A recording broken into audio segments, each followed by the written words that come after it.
So now that we've really established the efficacy of this initial generation of TRK inhibitors, and we have our first approved agent in repotrectinib, we're of course looking towards the next generation of therapies for these patients. And what we've observed is that in a proportion of patients that develop resistance following response on these agents, they do so because their tumors acquire new or secondary mutations in the TRK-Fusion gene that lead to resistance to these existing generation of TRK inhibitors. And we have at least 2 drugs that are in the clinic now that have the possibility to address this patient population. One is LOXO-195, which has been acquired by Bayer, and we presented initial data in about the first 31 patients treated with LOXO-195, and we're able to show that in the population of patients that develop these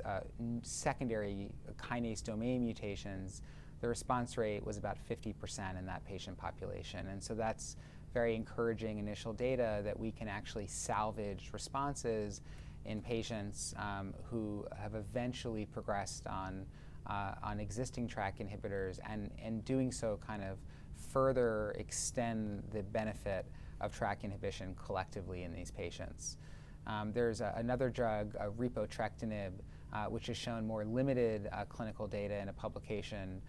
also showing the ability in theory to drug some of these kinase domain mutations that can emerge as resistance mechanisms. So we're really hoping to kind of accelerate the development of this second wave of TRK inhibitors. And I think hopefully this will mirror the experience of other targeted therapies where it's not only the patients derive benefit from that initial agent, again, which here can be quite durable, but that we can further extend the total duration of benefit through sequential and serial use of drugs that target this, the TRK protein. There are thought to be other multi-kinase inhibitors of TRK, such as crizotinib, such as cabozantinib. However, the data on many of these agents that already exist for other indications is really unclear, and whether they will actually be efficacious in this population.